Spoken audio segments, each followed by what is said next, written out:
Mayor, the meeting is now streaming and recorded. Thank you. Good afternoon. The meeting will now reconvene at 6:05 PM.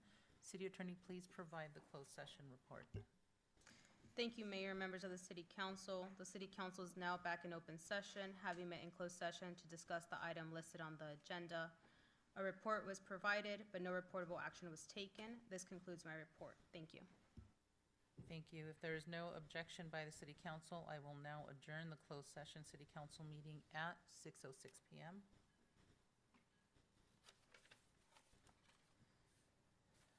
And we will continue. Good evening and welcome to the July 22nd, 2024, 6 PM regular joint meeting of the Bell Gardens City Council and Successor Agency to the Community Development Commission.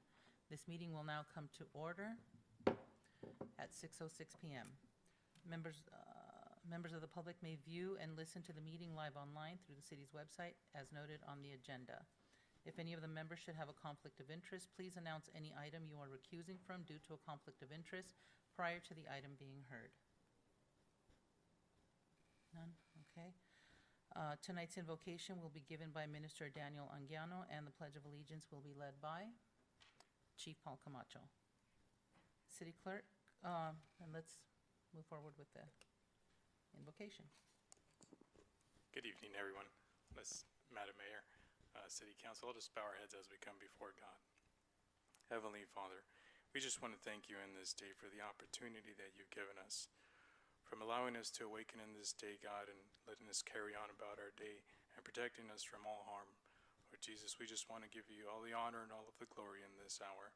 And I pray, Father God, that you come and be with us into these four walls, Lord, and that you may guide our leaders and you may protect, Father God, those that watch over us, and that you may free them from all harm and all danger. We ask you this in the name of Jesus. Amen.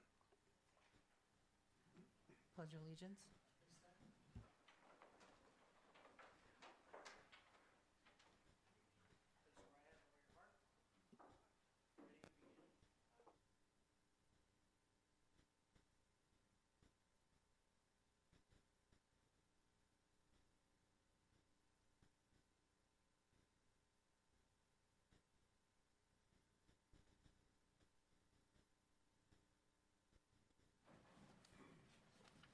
City Clerk, please call roll of the members of the City Council and Successor Agency.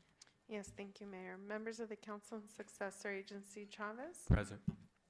Councilmember Polito has been granted a temporary medical leave of absence. Councilmember Sanchez. Present. Mayor Pro Tem Barcena. Present. And Mayor Gomez. Present.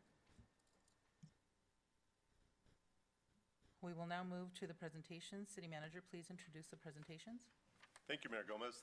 The first presentation we have is for Bell Gardens Star Car Wash, and Councilmember Sanchez will provide the recognition. Thank you, Mayor.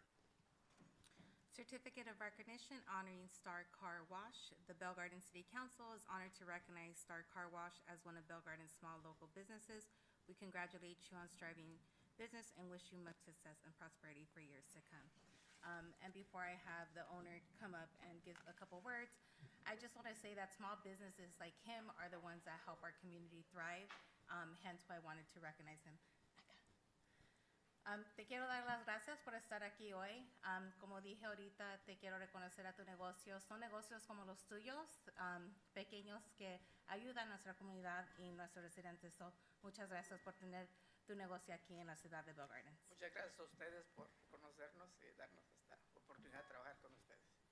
And I don't know if my colleagues want to share any words about small businesses. Thank you. Solamente le quiero dar gracias por ser parte de nuestra comunidad de negocios aquí en la ciudad de Bell Gardens, y cualquier cosa que necesite, aquí estamos para servirle. Muchas gracias. Igual de nuevo, nomás gracias por participar en nuestra comunidad, ser activo en nuestra comunidad y pues darle los servicios a la gente aquí de Bell Gardens. Gracias. Gracias. Y no se siente todavía porque falta la foto. ¿Okay?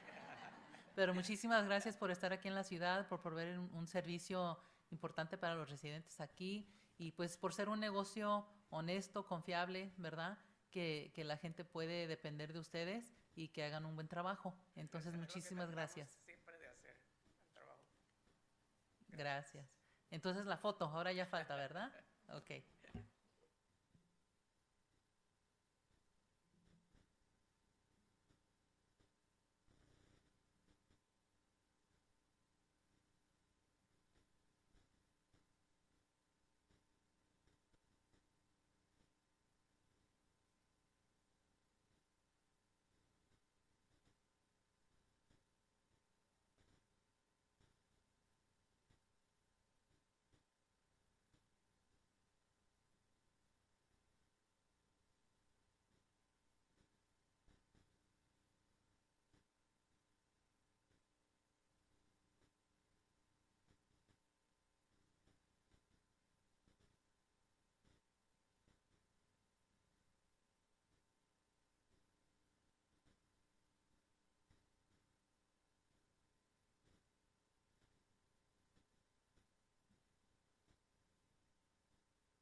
Thank you, Mayor. The next presentation is Certificate of Recognition for Vida Sana in recognition of their 15th anniversary.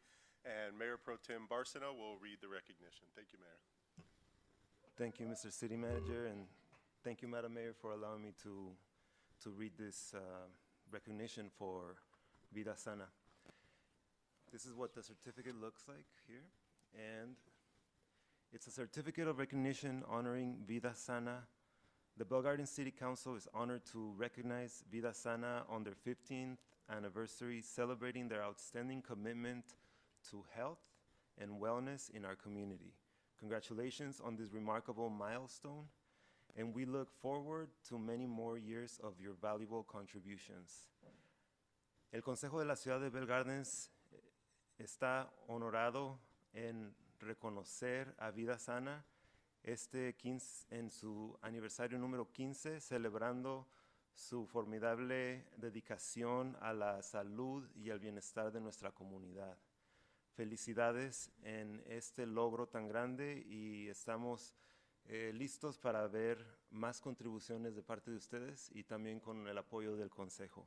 Muchas gracias. Esto está firmado por nuestra alcaldesa Gabriela Gómez en julio 22, 2024. Felicidades.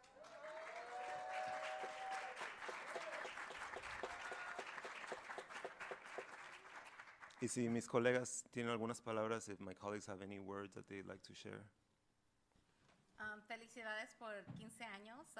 Quiero dar las gracias a todos, especialmente a Araceli, sé que hace mucho para la comunidad y todas las clases que tienen todas las semanas para todos los residentes aquí con la comunidad. So, muchas gracias por todo el servicio que hacen.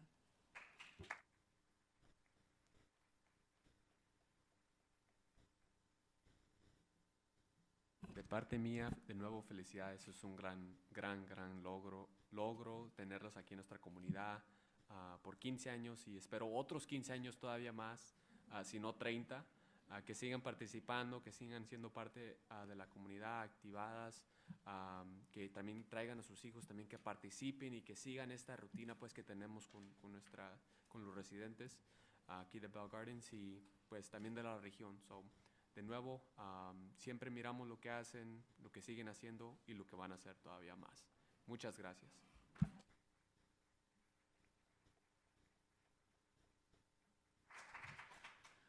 Felicidades, congratulations. I'm going to say this in English for our residents who maybe don't go to Vida Sana, who haven't heard of Vida Sana.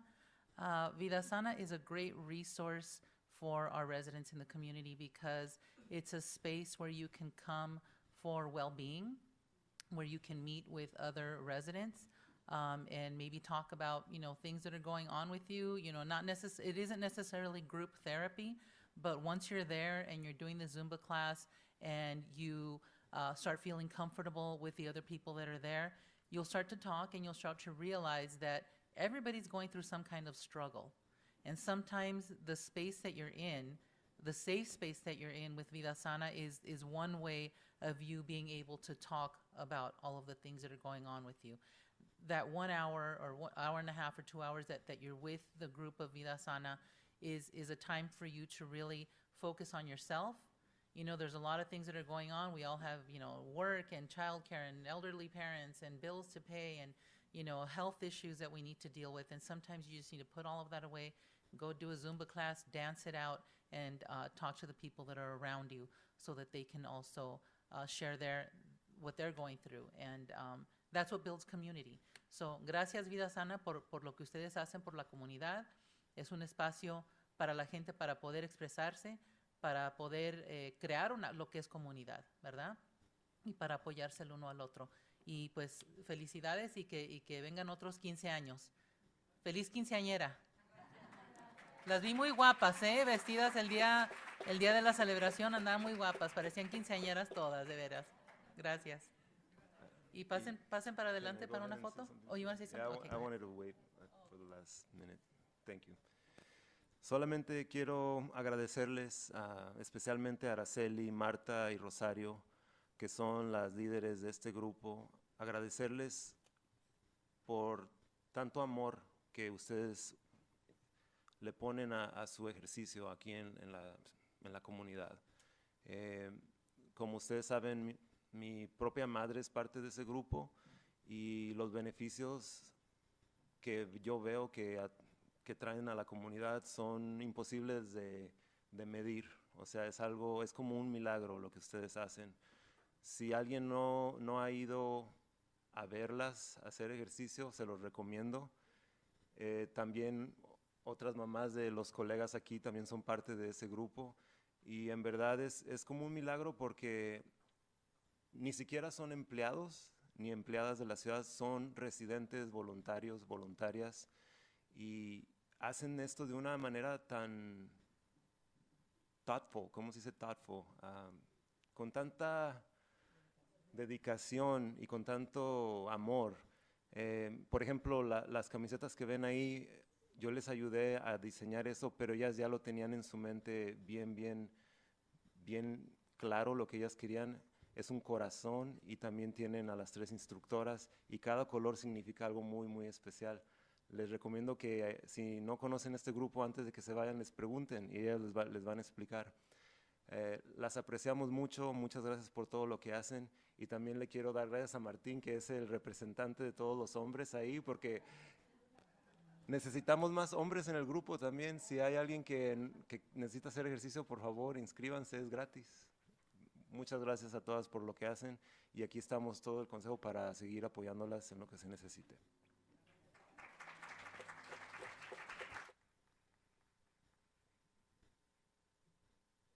Y ahora sí por pasen. favor, la foto. Gracias.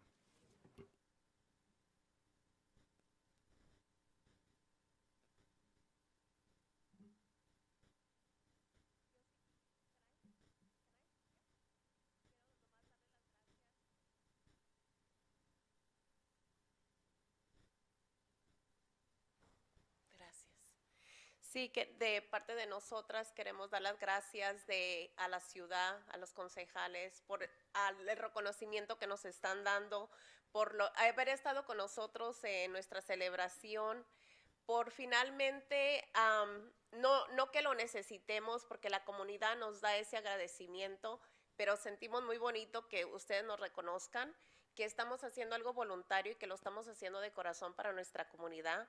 Y algo que mencionó Gaby, esto lo llamamos nosotras nuestra hora feliz, pero saludablemente. Así es que gracias otra vez.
We will now begin with item number 1 on the agenda. At this time, I will open the public hearing at 6:23 p.m.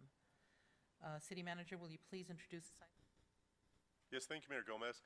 This item is a consideration of ordinance to authorize a development agreement by and between the City of Bell Gardens and Steezy relating to the property located at 5726 Gage Avenue in Bell Gardens. We have Stephen Jones, our city planner, will provide a presentation with assistance from Paloma McAvoy, partner with AMLO, our city attorney firm.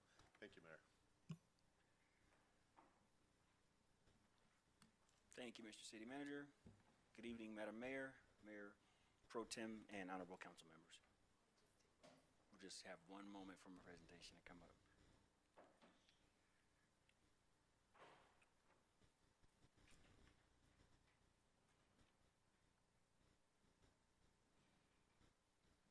How's everyone, by the way?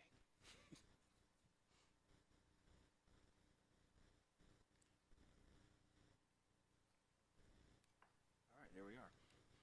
I guess I didn't have to wait for that, but I'm Stephen Jones, city planner, and for the deputy city manager, city community development director Romo, this presentation is to discuss the proposed development agreement and conditional use permit for a Steezy retail cannabis use storefront proposed located at 5726 Gage Avenue, and a development agreement must be approved and adopted by ordinance. During this presentation, your council will hear how the City Council's legislative action on this development agreement could facilitate the orderly development, promote shared goals and vision, provide community benefits, and reduce economic risk for all stakeholders. The applicant, representing Steezy Bell Gardens LLC,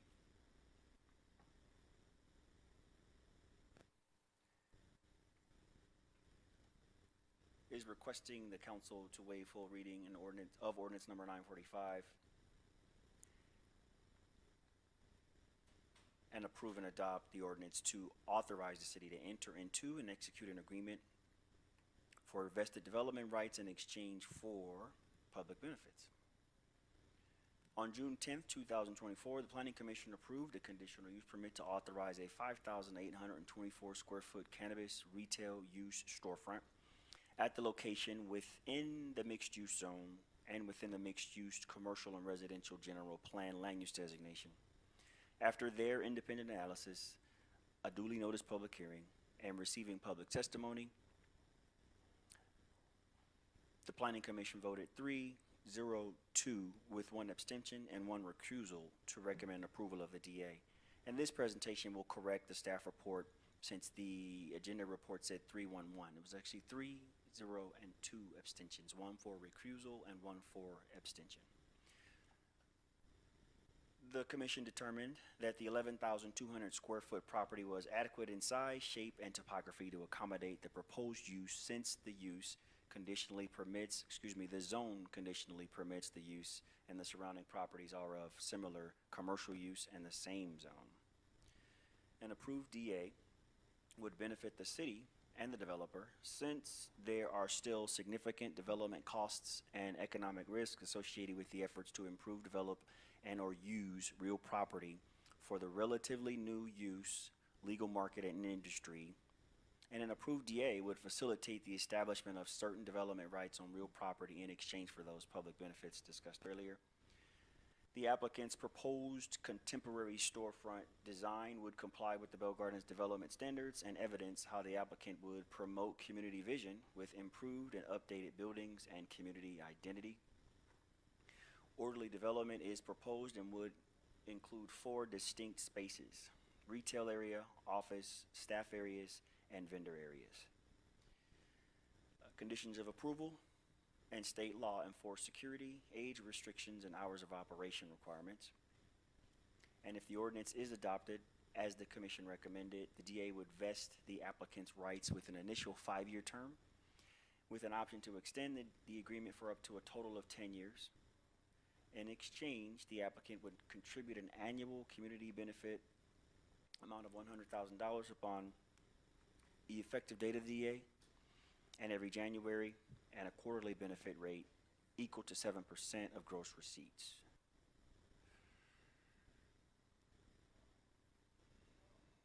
If approved, the ordinance would be consistent with and promote general plan land use element policies 3, 4, and 5, since a commercial area would be revitalized with commerce and job potential, private investment aligned with the environmental requirements and would be encouraged and incentivized, and the city would accommodate local employment, property improvement, and value, since patronage of other businesses is anticipated while residents and visitors to the area frequent the site. And as has been the custom in other development agreements approved, 80% of the community benefits received would be utilized for education in youth and housing programs. The commission determined that the proposed project, together with the conditions of approval, met applicable requirements and addressed potential concerns with lighting, odor mitigation, security, hours of operation, and restricted activity. And this evening, your council heard how legislative action on this development agreement could facilitate the orderly development, since the conditions of approval for the use address concerns. Community benefit funding promotes shared goals and vision through the implementation of youth and education and housing programs. And economic risk for all stakeholders is reduced, since the timing of vested development rights is tied to annual and quarterly applicant disbursements. Staff recommends approval of the item, and the applicant is present this evening with the prepared presentation as well. This concludes my presentation. Staff is available for questions. Thank you. Does the applicant wish to speak? You have 10 minutes.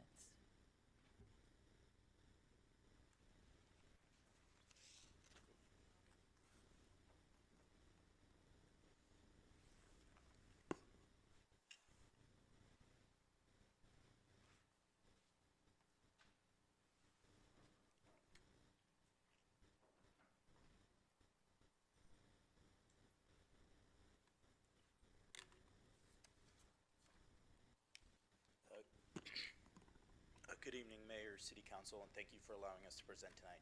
My name is Cyrus Pai. I am Director of Development for Stizzy, the proposed cannabis business operator at 5726 East Gage Avenue in the community of Bell Gardens. A little background on Stizzy. We're the largest cannabis operator in California by revenue, store count, and total cannabis operations. We're also the most experienced operator in California and have firsthand experience operating stores in a variety of locations, from dense urban locations to more suburban communities. We are based in Southern California and currently operate 37 stores, 6 of which are in Los Angeles County. A little background on our owners.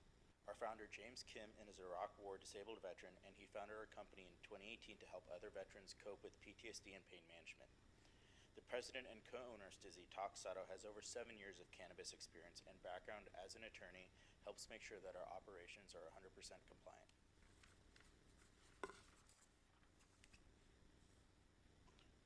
We are proud to be unionized with UFCW, and we're the first cannabis company to sign a global collective bargaining agreement with them. We're the largest cannabis employer in the state of California with 2,000 employees, and we will create at least 30 new jobs with this store. We provide full medical benefits and an employer-funded pension plan to all our employees. Retail associates at this location will make between $18.50 to $24.50, with managers making between $70,000 to $80,000. We also provide workforce development classes to all our employees, which count towards college credits at accredited colleges in California. We are requesting a conditional use permit with a development agreement for a cannabis storefront retail. The picture on the right of the slide shows context of our site in the neighborhood, with our project site highlighted in yellow. Directly adjacent to our proposed location is JB Burger on one side and Pizza Hut on the other.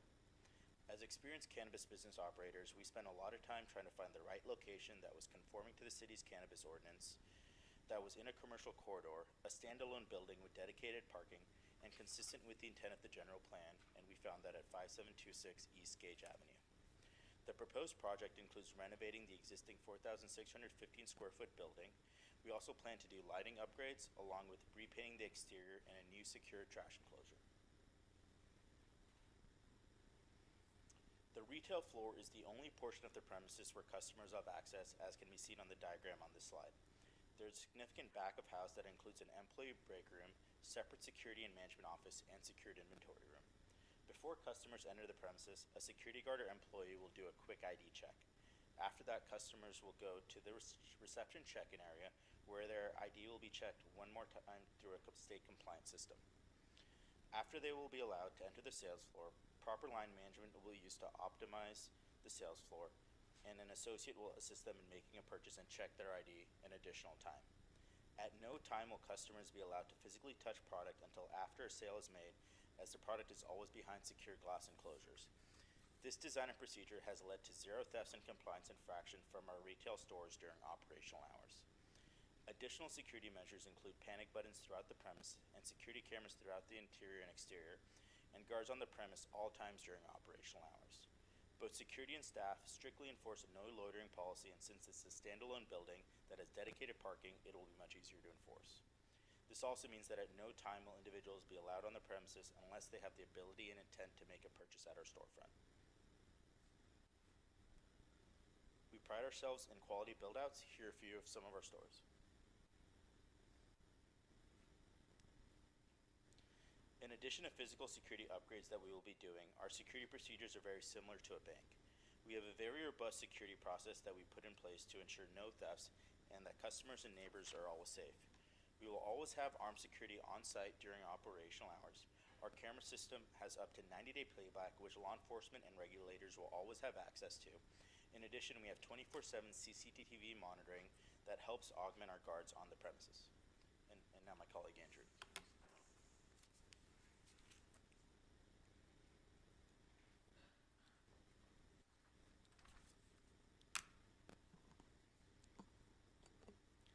Hello, my name is Andrew Del Garza, and I'm the Development Associate at STIZI. Youth prevention is incredibly important to us, which is why we've been building a youth prevention program over the past 2 years. Our curriculum is backed by Stanford University research and has been piloted by the Riverside County Sheriff's Association. We're also very excited to be working with Healing Urban Barrios, a nonprofit organization providing essential services throughout California, to further develop and roll out our curriculum in partnership with the YMCA. At STIZI, forming strong local relationships is truly at the heart of what we do. That's why it was so important for us to meet our neighbors. We recently hosted an open house and sent bilingual invitations to all residents and businesses within 600 feet of our proposed location. As a result, we're thrilled to have received over 50 letters of support. As shown on the slide above, the purple X indicates our proposed property and the green dots represent letters of support, many of which we received from our closest neighbors. I'd like to share some of the reasons why our neighbors are excited about STIZI potentially opening in their neighborhood. Gilbert Cisneros, who lives behind our building, mentioned how having 24/7 security would improve his neighborhood significantly. Maria Pascal, who lives directly across the street from us, would no longer have to drive to Maywood to get her medical cannabis. Additionally, we teamed up with our friends from Healing Urban Barrios for a neighborhood cleanup. 12 volunteers collected over 10 garbage bags of litter and debris, focusing on the areas of Gage, Ajax, Lubeck, and Eastern. A main tenet of our ethos at STIZI is building lasting partnerships with local organizations in the neighborhoods in which we operate. We're proud to support the Bell Gardens Police Department with annual donations for both their Explorers program and Officers Wellness program. We are also committed to making yearly contributions to the American Legion Post 465, and we are proud to be a founding member and the first corporation to join the Southeast Los Angeles Kiwanis Club. As previously stated, we're thrilled to partner with Healing Urban Barrios. We've collaborated with them to host expungement clinics throughout Los Angeles, and through this partnership, we were fortunate enough to meet local community members like the Alomar family, who live within a block of our proposed location.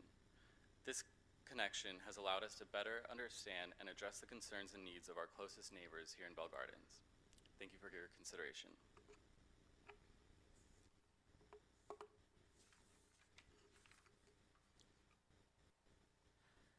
Thank you. We will now move to council member questions or comments. Does any member of the council have any questions or comments? Thank you for your presentation. I know that you had roughly 50 residents or neighbors, you call them, supporting you. I'm sure you had some opposition as well. How are you going to address some of the opposition that you had, and can you share some of that you received? So yeah, you know, we did the mailers throughout the whole 600-foot radius. There were some members who had concern. You know, cannabis is a new retail type, and that so they did have some concerns. Prior to opening, we do hold an open house where we'll notice again and we'll invite folks. We also went in depth with our security procedures. We also have a community liaison contact where its phone number is posted outside our stores. So if there are ever concerns, they have their personal phone number that they can always reach out to. And then we're also always have a consistent dialogue with city staffs. And if there is any concerns, you know, we work to remedy them quickly, whether it be trash or whether it be loitering or anything like that. So.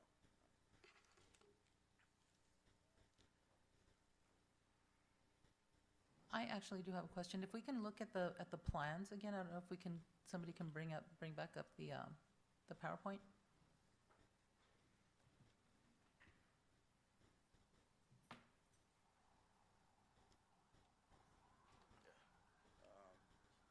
Oh, cool.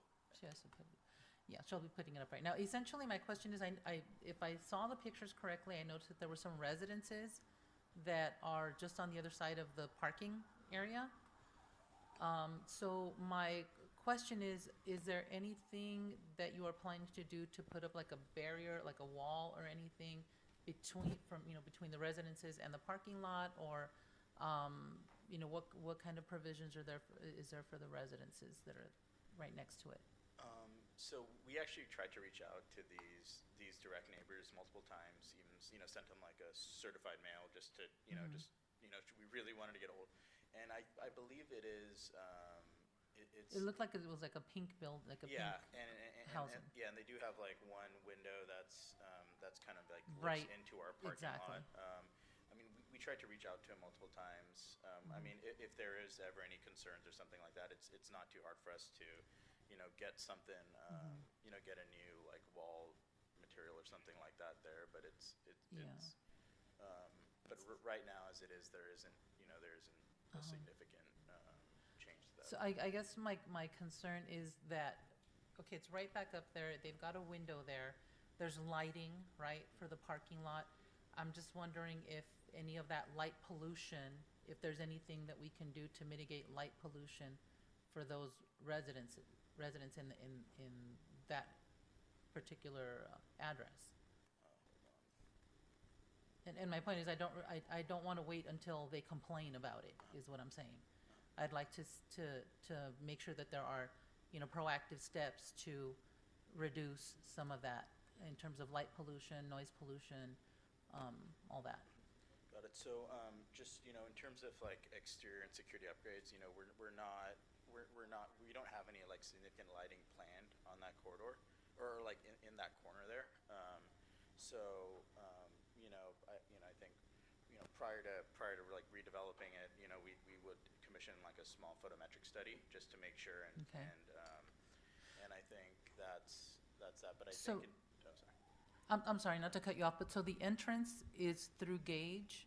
Is there any access through the alley for them to go out, or is that the flow? Yeah. So yeah. I see. Yeah, it's one way, and there'll be vehicular egress is on that end. of the Okay, alleyway. and so one of the other concerns that I have about that then is, until what time? You guys are going to be open till what, 10, right? 10, yeah. Okay, so, yeah, I mean, that's one of my concerns too, is like the cars going in and out, loud music, people in their cars, consumption on site. I know that you guys don't allow that, you'll have security there and all of that, but I just really want to make sure that the people that live in those houses there, that they're not negatively impacted by the lighting, by the traffic, by the noise. I don't want to hear complaints about that, is what I'm saying. No, and I think. Sorry if I may, Mayor. Any revisions to their CUP would have to go back to Planning Commission. Since at issue here is only development agreement, the CUP was already approved with these conditions. Yeah. I get that. I still don't want to hear complaints, though. No, and what I will say, and just, how everything kind of came together here with the city is, through the development agreement, the city does have a lot of discretion in extending our permit, right? And, when we're at that stage and the nature of our business, right, we'll be lucky to make our money back in 10 years, right? So we want to do everything we can to be good partners and make sure we're still able to extend that permit, so. Okay. Any questions from anyone else? Yes. Thank you so much for the presentation. Quick question in regards to the location in our city. You mentioned a resident with an anecdote of who needed to pick up their product but no longer have to go to Maywood. They can go here to Bell Gardens. You know, due to the vicinity, I know that there's going to be 2 other cannabis competitors not too far from this one. I think each about a block away. What sets your product above theirs? Theirs being Mr. Nice Guy and off the charts. In terms of, you know, operational, you know, they're good operators and they work within the constraints and all that as well. I mean, our business model is slightly different compared to theirs, is where we're fully vertically integrated as a company. I think they're starting to get more, starting to build out more verticals. So having complete kind of control over our supply chain distribution does, you know, allow us to have, you know, lower prices and prices to the consumer, where it's already, you know, an effective tax rate of almost 40%, that ends up, you know, increasing prices. So I think from like a business side, that's a slight difference compared to the competitor. So. Any other questions? Okay, seeing none. We will now open public comments for this item. I will call 3 speakers at a time. Please make your way over to the podium to line up. City Clerk, please announce the instructions for public participation. Thank you, Mayor. Members of the public will now have an opportunity to speak on public hearing item number 1. Please state your name for the record before addressing your comments. Each speaker is limited to 3 minutes. Callers wishing to make a comment may do so at this time by dialing *9 from your phone, and when instructed, dial *6 to unmute yourself.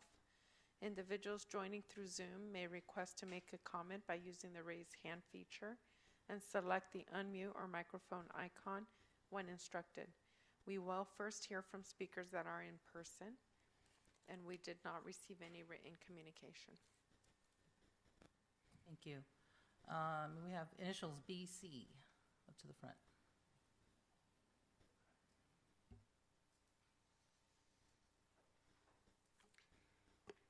Well, good evening. What makes your product better than the others? What kind of question is that, man? Depends on the buzz you get out of it, I guess, you know, for the same price. Civic responsibility. We already heard, and you're concerned about hearing complaints. We saw this play out over a year ago. You don't care one bit. You've proven that. Only one of you voted no to bring in illicit pot shops. Only one of you. The rest of you could care less. You could care less, and now you're still trying to push the old sham that we're doing it for educational purposes or other things, you know. I mean, the gaslighting is just phenomenal. We're going to work with our police department. What a joke. Now you've got 3 more pot shops. And you had 50 people supporting them. They were happy to have them in there. But every night I came here, there was 300 people that were opposed to it. But you didn't care. You didn't care one bit. Even when you were on the planning commission, you didn't care.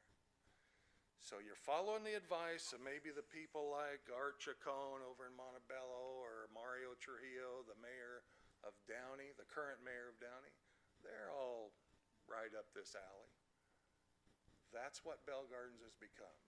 You're willing to take dirty money, who they won't even make money for 10 years. They admit it right here.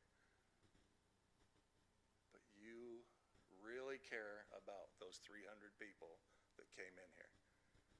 You don't care because you're Democrat Party, progressive, death cult members. That's what you are. You're not providing any improvement in the quality of life for people in this town. If this is your way of doing it, it's a sad show. To say you're going to do that for educational purposes, every school, we should go ahead and tell them that on Red Ribbon Week. Come on down, buy some good bud, man. You know? Yeah, let's tell the students that. It's good for them. Get somebody 18 that can go in and get some for us. come on down. It's all good. It's all for a good cause. You should not authorize any agreement. You should repeal all your cannabis retail stores and do the right thing. Thank you.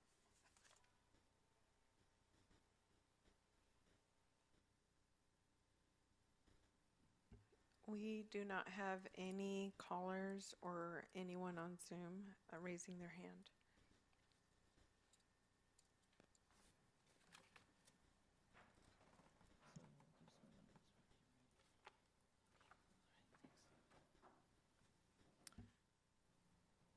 If there is no objection by members of the City Council Successor Agency, I will close public participation for public hearing item number 1. If there are no further council member questions or comments, I will now close the public hearing at 6:49 p.m. And may I have a motion to waive full reading and introduce ordinance number 945 by title only to approve the proposed development agreement number 2023-077 for a cannabis retail storefront at 5726 Gage Avenue. I'll move. Second. We have a motion by Mayor Pro Tem Barcena and a second by Councilmember Sanchez de Leon. City Clerk, please conduct a roll call vote. Yes, thank you, Mayor. Councilmember Chavez? No. Councilmember Pulido is excused. Councilmember Sanchez? Yes. Mayor Pro Tem Barcena? Yes. And Mayor Gomez? Yes. Motion passes. Okay, we will now begin with item number 2 on the agenda. At this time, I will open the public hearing at 6:50 p.m.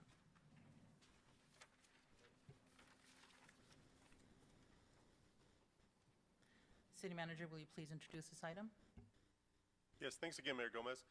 This item is consideration of a general plan amendment to add an environmental justice element to the Bell Gardens general plan.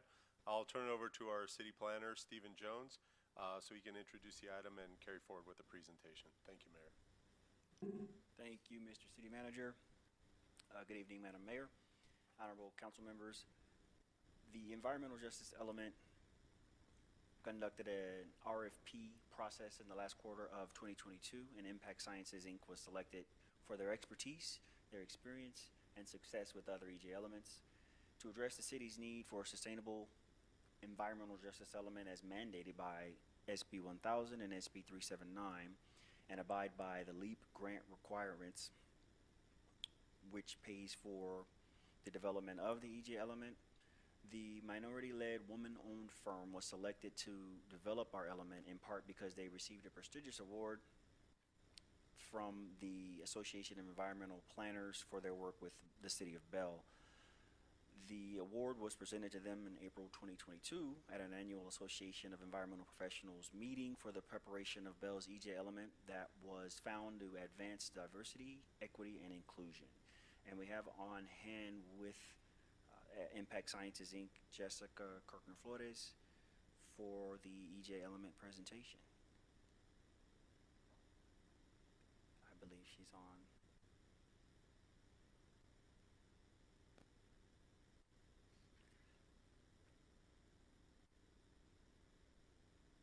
Hello, are you able to hear me? Yes, thank you.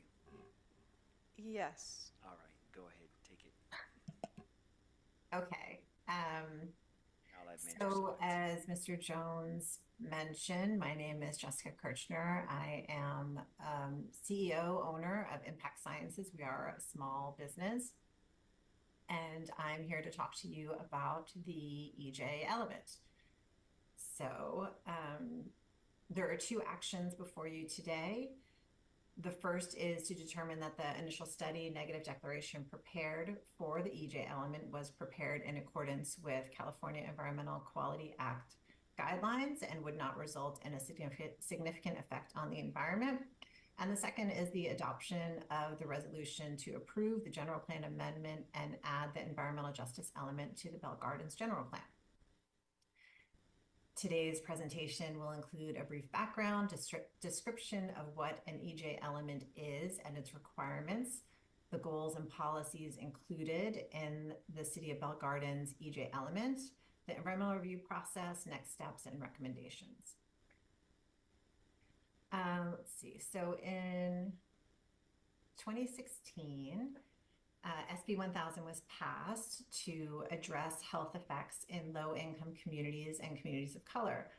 SB 1000 requires the inclusion of an EJ element when a lead agency is updating 2 or more elements of their general plan. Environmental justice elements are guided by Government Code Section 15, sorry, that's a CEQA, CEQA guidelines section that I'm used to citing. So the Government Code is 65040.12, which aims to minimize the adverse effects of environmental hazards in order to create a healthy environment for all people, especially those groups, populations, and communities who have been impacted by pollution. The aim of EJ elements is to reduce burdens for communities experiencing adverse effects, promote meaningful participation of those communities in all phases of the environment and land use decision-making process, and provide meaningful consideration of recommendations from populations and communities most impacted by pollution into environmental and land use decisions. So based on those OPR guidelines and government code, environmental justice includes, but it's not limited to, the availability of healthy environment for all people, the deterrence, reduction, and elimination of pollution burdens for populations, governmental entities engaging in providing technical assistance to populations, and at a minimum, the meaningful consideration of recommendations from populations and communities most impacted by pollution into environmental and land use decisions. So really, community engagement and engagement in the civic process is a big part of environmental justice. So on to the requirements. I think this is the next slide. Yes. An EJ element requires identification of disadvantaged communities or populations that are disproportionately affected by environmental pollution and other hazards. The EJ element also identifies objectives and policies aimed at addressing public health risks and environmental concerns for vulnerable populations that have long suffered public health effects from geographical inequities. As a new element of the general plan, the goals of the EJ element are required to be internally consistent with the other elements of the general plan to ensure implementation is internally consistent and balanced. So there are specific requirements in the code, and that's what's in front of you on this slide, and SB 1000. So we reviewed those requirements to develop policies. In addition, outreach was undertaken to determine the topics of concern specific to Bell Gardens. So the EJ element identifies policies related to reducing pollution exposure and promoting land use compatibility, reducing unique or compounded health risks, promoting public facilities, including access to public transit, employment, and services, promoting physical activity, promoting access to healthy food, promoting safe and sanitary homes, promoting civic and community engagement, and prioritizing the needs of disadvantaged communities. Next slide.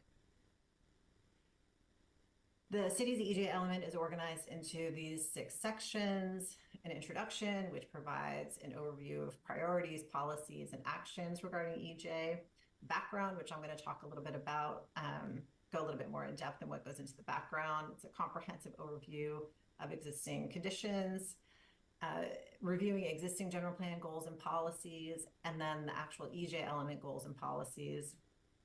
An implementation plan, which is really the key part of the EJ element, and then obviously the preparers. So in terms of the background, OPR recommends several methodologies for identifying disadvantaged communities.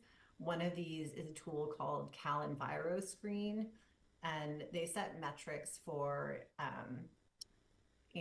what the level is, what the score is to be a disadvantaged community. They also recommend mapping household median income by census tract, mapping, looking at the planning area based on some community development income limits, and then, sorry, stay here, yes. And then incorporating and analyzing community-specific data. And so we did a combination of all of these, but just to kind of give you an idea of what we found, based on the CalEnviroScreen data in particular, there were 9 census tracts within the city that had an overall score ranging from 79.7 to 99.6 on the specific metrics, with an average score of 95. And the threshold to identify disadvantaged community is 75%. So the city of Bell Gardens was well over the threshold. So the background section of the EJ element also identified the following risk factors: population-related risk factors, age, median income, and poverty, asthma, including hospital visits and asthma rates, cardiovascular disease, low birth weight, education, housing burden, safe and sanitary homes, including age and condition of housing units, overcrowding, looking at owner and renter occupied, affordable housing, housing cost burden, linguistic isolation, unemployment. We also looked at specific population burden factors, including background cancer risk, risk of lead exposure, cleanup sites, diesel particulate matter, high volume roadways, drinking water contamination, PM 2.5, land use compatibility factors, access to public transit and services, and civic and community engagement. The city also facilitated 3 public meetings with residents, businesses, and stakeholders. And there was an online community survey as well that was made available to residents and community members between June 22nd and September 15th of 2023. So, and that was available in both English and Spanish, and also looked at many of the same factors that were discussed. And the idea was to get input from the community on what the concerns were within the community. Next slide. So from all of that, we developed goals and policies. And what's on the slide are the goals that were developed. And then we also developed supporting policies that, you know, correspond to each of these goals. And some of these relate to, you know, minimizing where sensitive receptors are located, whether they're near pollution sources, promoting indoor filtration systems, preserving natural landscapes, expanding recreational opportunities, expanding the existing pedestrian and bicycle network.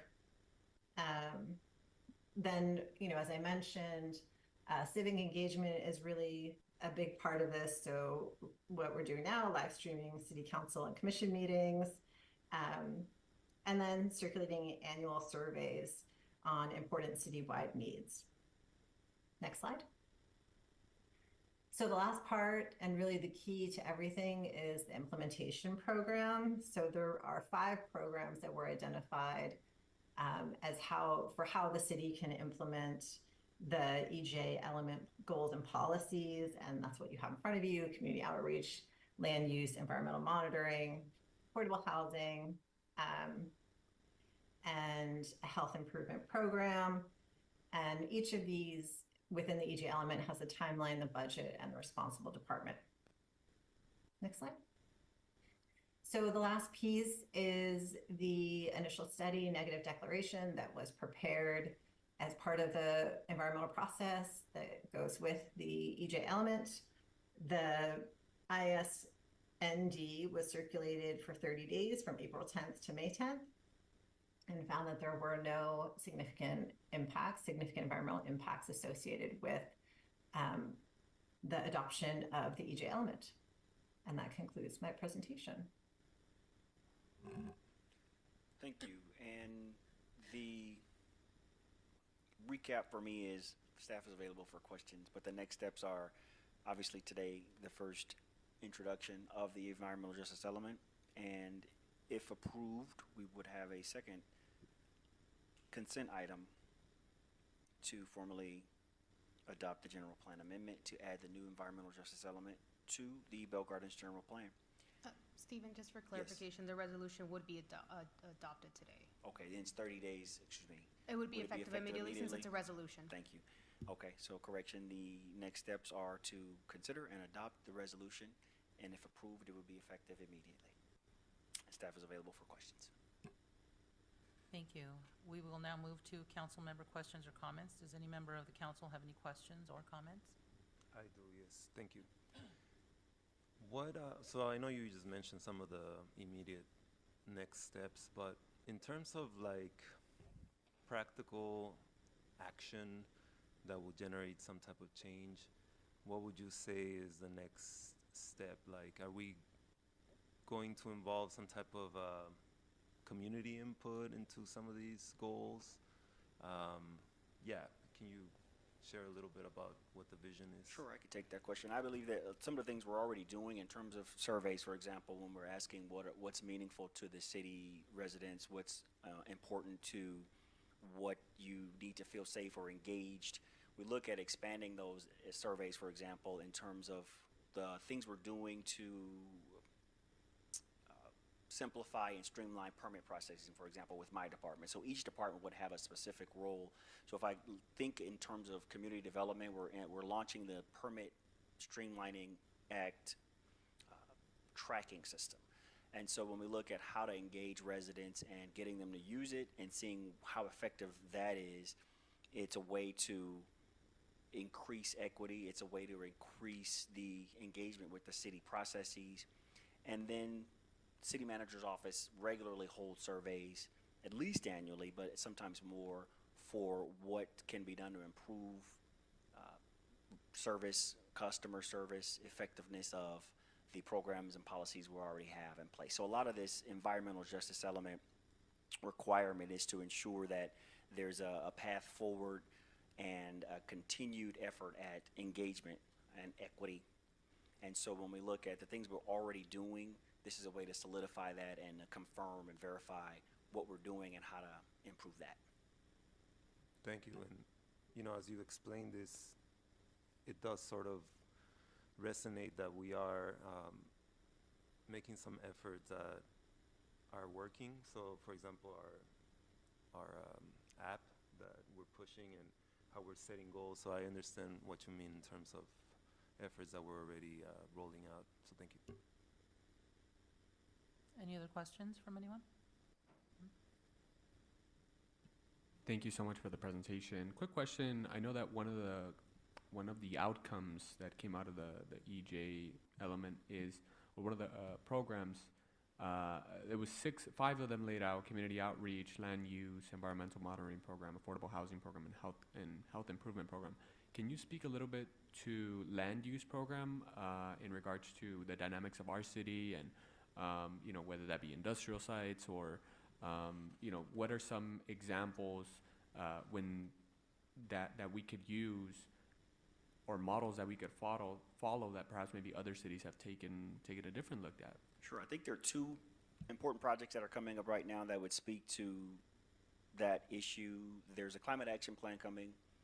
I believe that's looking at, when we talk about particulate matter, for example, in the air quality, if we're looking at ways to engage residents to be more healthy, and we're saying get out there and use the bike lanes, we want to make sure that we're doing our part to either lower the greenhouse gas emissions and particulate matter, or address those in some way so that when we're offering programs for active transportation, people can actually feel comfortable and safe using the infrastructure that we're putting in place to help residents. We're also looking at the transit-oriented community plan coming up soon.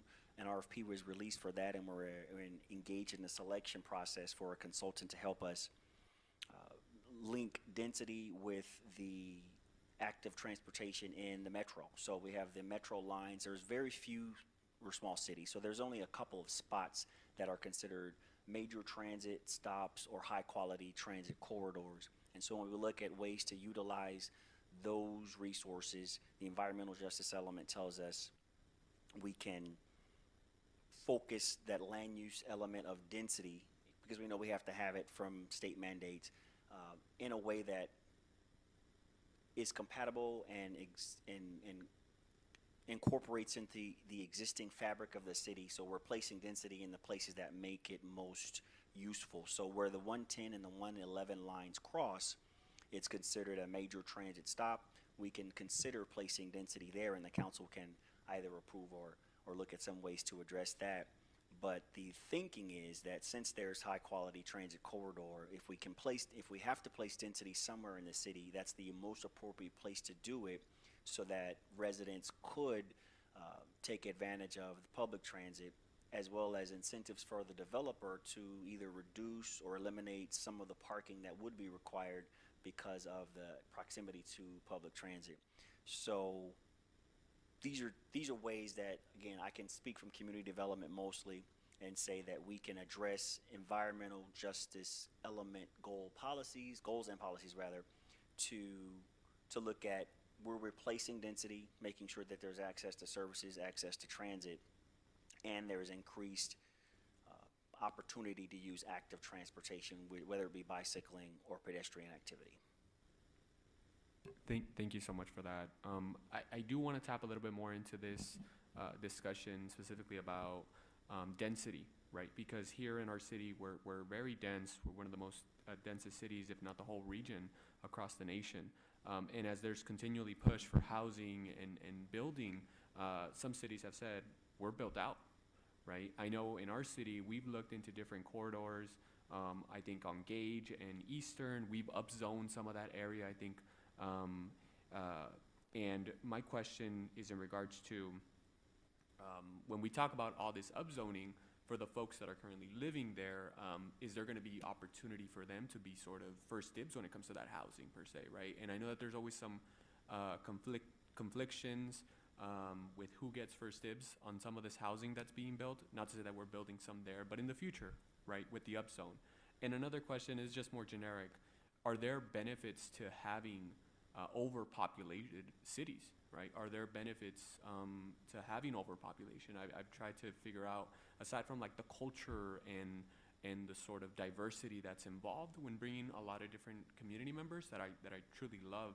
I mean, not to mention all the food cuisines that come along with different people that come in. But my question is, in terms of when we talk about putting forward programs or transit-oriented programs or even something like rent stabilization, what have been some of the lessons learned per se on that? Sure, I would go with the last question first and say that I don't know that we're planning so much for overpopulation, but meeting the demand is definitely something that's forefront in our minds. And because of the fairly recent state housing acts, like the Housing Accountability Act and the Housing Crisis Act, those force us to look at innovative ways to, again, address what the population is doing right now. So while in 2020 we may have significantly reduced, or at least in terms of the count, looking at the reduction of population, there's still the Housing Accountability Act and the Housing Crisis Act that we must deal with. And so we're still planning with the increase in population in mind. And so when we look at, again, those ways to address the trend that was happening, the transit corridors that exist are hotspots for us, and the state has put in the framework and the infrastructure for us to look at reducing barriers, what are seen as barriers. And so I think the most obvious barrier was parking. And so I mentioned that very briefly, but when we look at transit-oriented communities and how to plan for allowing people to come and increase the density, rather, the parking is one of the barriers that's being reduced by the state and certain areas. In this city, there's, again, maybe two areas. So there's the 110, 111 corridor at the Metro at Florence and Garfield. And then there's a path along Florence along the eastern corridor you were talking about. And so, yeah, we did already in the housing element, for example, recently updated, recently circulated and adopted the mixed use zone allows for increased density. Now, whether folks are using it, there's improvement for the way we engage developers and residents. So that's part of the environmental justice element as well, in terms of how do we engage residents, how do we engage owners of large swaths of land that could be redeveloped. And so that's a way to implement a goal or a policy that would say that civic engagement part, getting folks in on the ground floor. So maybe there's a design charrette or some way we could open up, or a workshop, open up some way to show the residents how they can get involved. And that would then lead to, there may not be a specific list that says, hey, you Bell Gardens residents can be first, but if we know what's coming down the pipeline, if we know that there's affordable housing projects in the mix, we can be on the lookout for that inventory that's coming up and stay in contact with staff. There could be notification lists, may or may not put someone in first line or in first consideration, but if there are those civic engagement efforts and ways to or there are ways in this element for us to make sure that we're maintaining those lists so that folks know what's coming out beyond the public hearing process. Because once a project is approved publicly, it could be a year or more before it's actually seen. So getting folks on notification lists, working with our Cal Home Grant folks, and making sure that we're taking the steps to be prepared, because there's classes and things that are available. So starting a little early, I guess, is important as well. But no one's gonna know that if we don't address them and keep them on not a short leash, but a communication back and forth. Thank you so much. I appreciate it. It's going to be beneficial with that rental registries fully once we have that database set up. Thank you. And I do have a question, when we're talking about density, and you were speaking earlier too. Okay, there are parking requirements that are being relaxed. Exactly. I know that there are issues right now. For example, let's say that Florence and Eastern, right? If there are improvements that we've been hoping to be able to make to that particular area, I'm wondering if the environmental justice element, if that will give us any sort of greater authority to be able to acquire the area that we need to acquire in order to make, to develop this particular corridor to suit the needs of a population that is going to be more dense. Speaking from a land use and zoning standpoint, I would say it would give the council greater support or justification to upzone if needed in that way. There's all sorts of things that the state is doing in terms of because that's commercial area largely, so there's by right housing that's already a part of what the state is requiring as well. So those items are coming before you in the coming months to say we can allow by right housing and commercial. So it wouldn't necessarily support like you not taking the eminent domain or anything like that, nor purchasing the property, but it would allow you in support of increasing density. It would allow you in support of allowing residential and commercial, where it's not really something the city allows right now. It would allow you that support and that justification to change those laws and to update that legislation in your city. Okay, yeah, and I think that's like one of my main concerns is I know we need to, fulfill some of our HNA requirements, right? We need to build out more housing to accommodate more people. It's going to be definitely more dense. These particular intersections are going to be very impacted.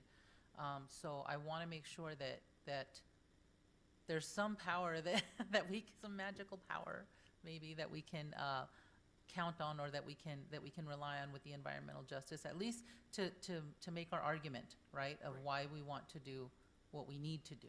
So in terms of more parking, or saying that, because there is legislation in AB 2097 that says if the city can find that there's going to be a significant negative impact on the surrounding or the ability to provide other affordable housing, that you can say we can't relax this parking requirement, for example, because of this negative impact. We'd have to find that. We'd have to make substantive information available to show that it would be a significant impact if we were relaxing requirements in areas that may not support it.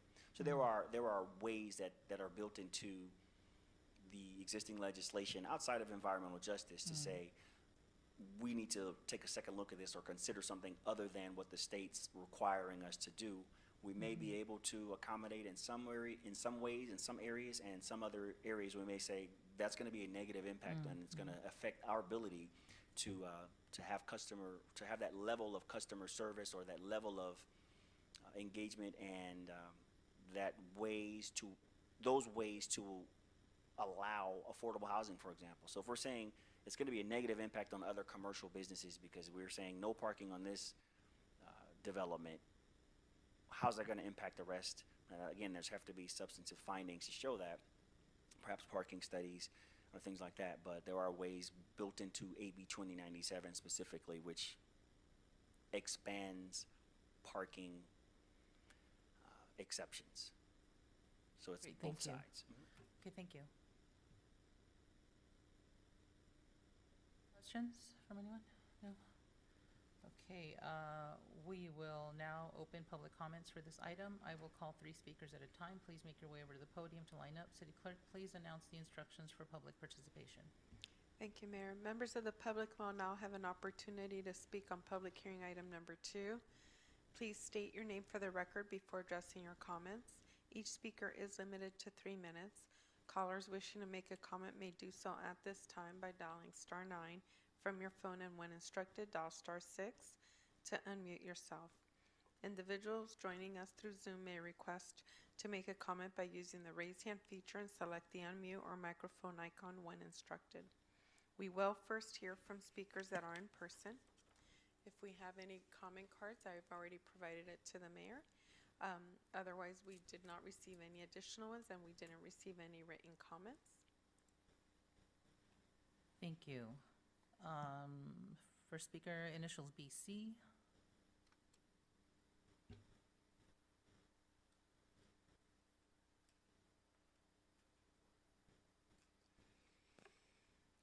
Environmental justice. I can tell you who can get first dibs on land and stuff. Have a social credit score like they have in China. They have one. But you have to think a certain way to get any access to anything. Otherwise, they take you to the camp and maybe have to re-educate you a little bit, you know, for a while. Put you in a little 250 square foot apartment. Maybe have the drone bring you some food every now and then, pick up your trash. But you won't have to worry, you won't have to own anything. They'll provide the food for you that's probably manufactured somewhere. That'll probably be good for environmental justice. Who are the victims that you are protecting with this environmental justice, this DEI proposal that you have here? DEI, we already see how that works out. People are not qualified to know how anything works. We're watching that right now with the Secret Service director. She's a DEI selection. That means didn't earn it, but she checked the right boxes. So, your presentation from the young lady does not give you any specifics how things work, how you're going to measure things. 75 to 95 and a half. I think what's typical and pretty normal with this council is you mention your city app. You want the usage of your city app. And what was it last time? It was 3.5%. And that's a success. I heard councilmen up here telling what a success 3.5% was. Shouldn't it be 100%? Wouldn't that be a success? How about 90% to 100? Would that be an A grade? How about 80 to 90? That'd be a B grade, right? How about below 60? Is that an F? 3.5 is below 60. That is an F grade. But you say it's a good thing. You qualify it as a good thing. So the environmental justice thing, you're talking about density. You got too many people. And you keep bringing them in. Who's bringing them all in? They just don't magically show up. But no complaints about how many people are coming in. You complain about density, we got to get rid of some of these people, they're carbon-based. You got to get rid of the carbon. Tell us how you're going to get rid of the human beings that are carbon-based. That's what you need for your environmental justice.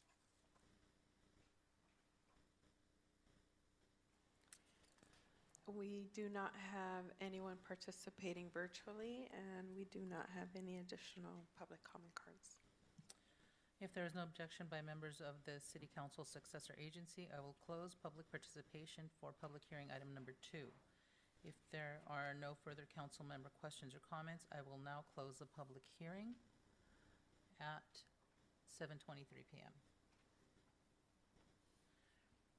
May I have a motion to, 1, find pursuant to CEQA and its guidelines after consideration of the whole administrative record and all comments received, there is no substantial evidence that the project will not have a significant effect on the environment and adopt the initial study negative declaration. And number 2, adopt the resolution number 2024-51 to approve General Plan Amendment 2022-060 to add an environmental justice element to the Bell Gardens General Plan. So move. Do I have a second? I'll second.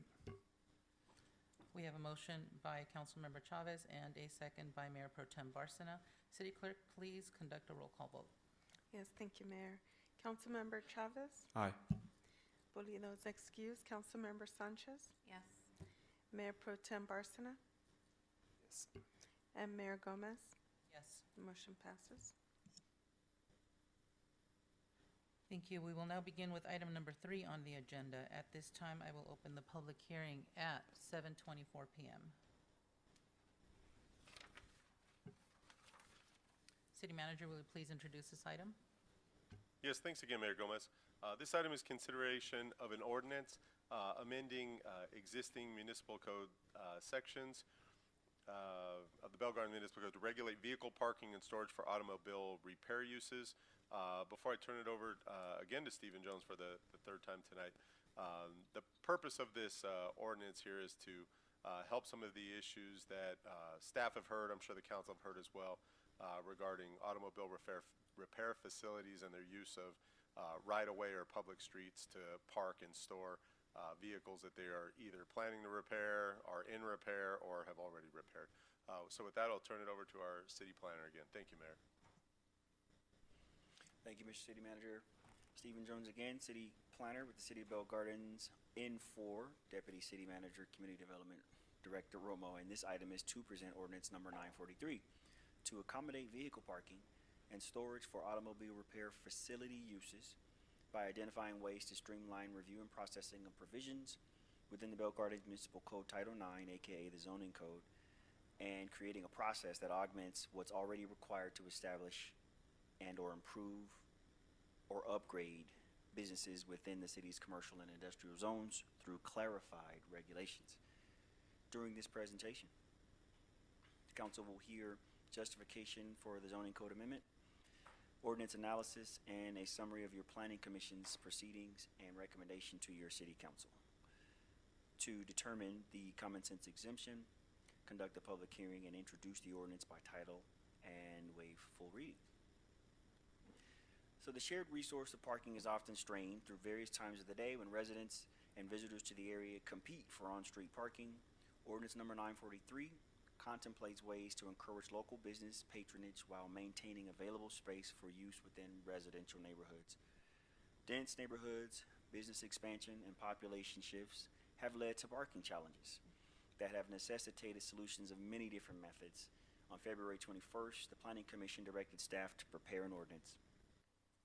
Staff conducted a survey of neighboring cities and found that Bell Gardens and other areas already have parking programs and regulations to address limited parking concerns, and city action parallels what other neighboring cities are doing. Parking time limits in designated areas, residential permitted parking districts, both appear to be the most prominent. So you may ask yourself, why again, why another, why then another parking ordinance?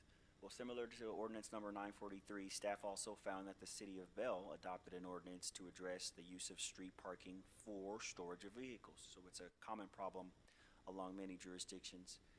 This solution is being woven into the tapestry of evolution toward equitable and fair sharing of the public resource identified as a mobility matter in the 2022 circulation element. Definitions are required to provide staff with the necessary tools to effectively implement and enforce the zoning code. Ordinance number 943 incorporates definitions for queuing and queue to ensure the term encompasses all forms of lines or sequences of people or vehicles awaiting their turn to be attended when proceeding to automobile repair facility uses.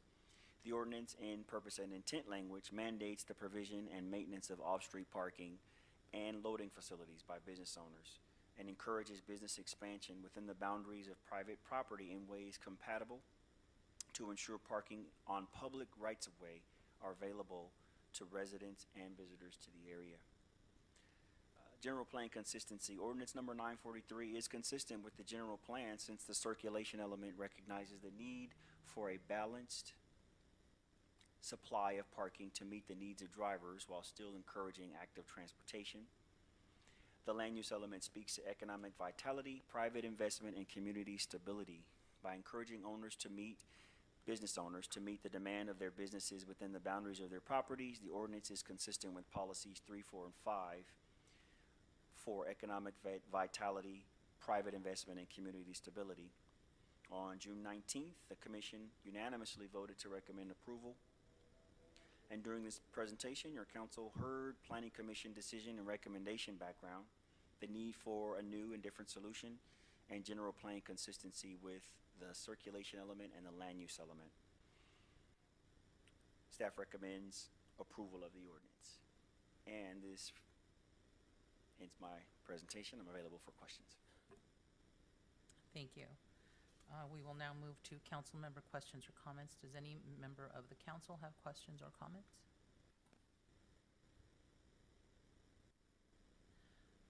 Seeing none, we will now open public comments for this item. I will call 3 speakers at a time. Please make your way over to the podium to line up. City Clerk, please announce the instructions for public participation. Thank you, Mayor. Members of the public will now have an opportunity to speak on public hearing item number 3. Please state your name for the record before addressing your comments to the members of the City Council and Successor Agency. Each speaker is limited to 3 minutes. Callers wishing to make a comment may do so at this time by dialing *9 from your phone, and when instructed, dial *6 to unmute yourself. Individuals joining us through Zoom may make a request to make a comment by using the raise hand feature and select the unmute or microphone icon when instructed. We will first hear from speakers that are in person. We did not receive any written communication, didn't receive any public comment cards, and no one's participating virtually at the moment. Okay, thank you. If there is no objection by members of the City Council Successor Agency, I will close public participation for public hearing item number 3. If there are no further council member questions or comments, I will now close the public hearing at 7:31 p.m.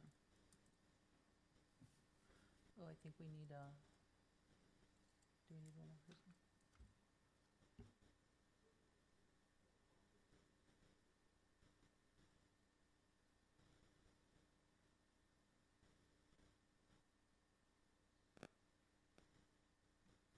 At this time, we will be taking a 10-minute break. We will be back to conclude with the vote.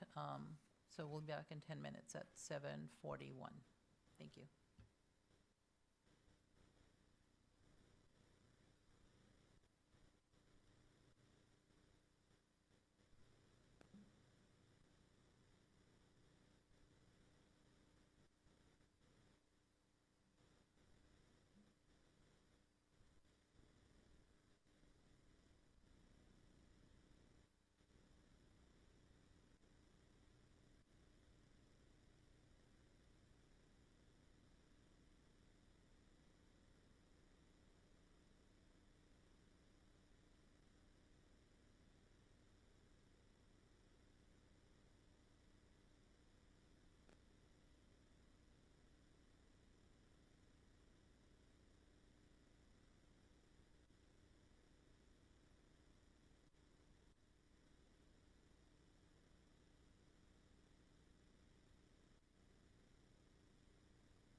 Okay, Mayor, the meeting is now streaming live and being recorded.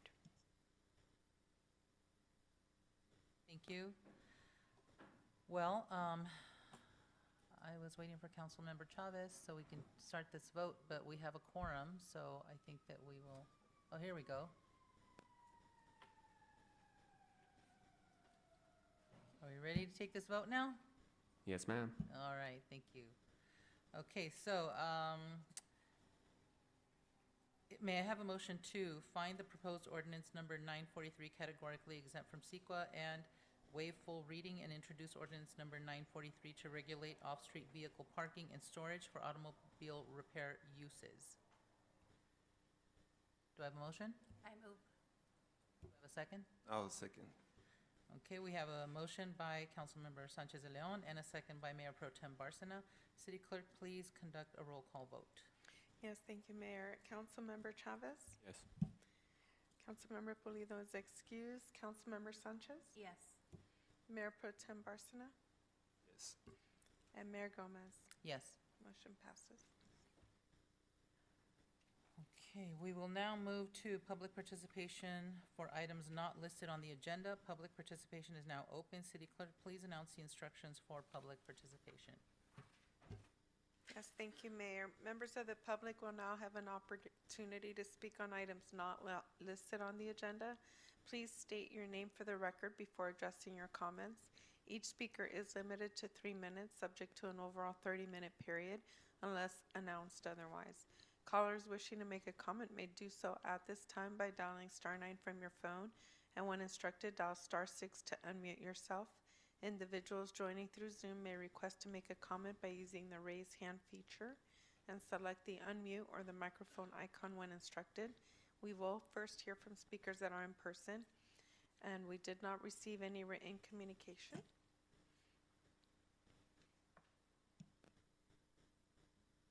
So our first speaker, Lee Squire.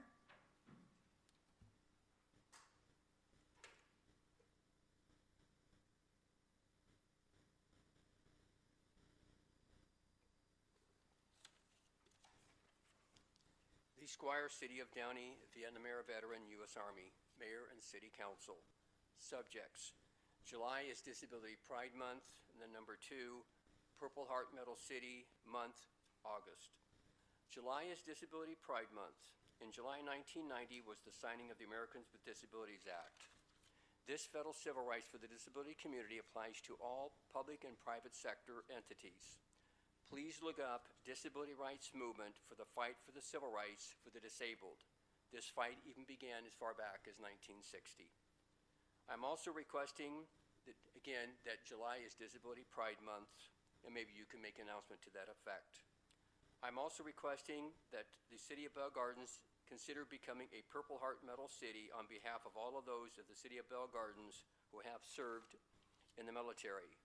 I ask the City Council to look into becoming another Purple Heart Medal City. I also want to make an announcement that the month of August is also known as Purple Heart Month. I learned of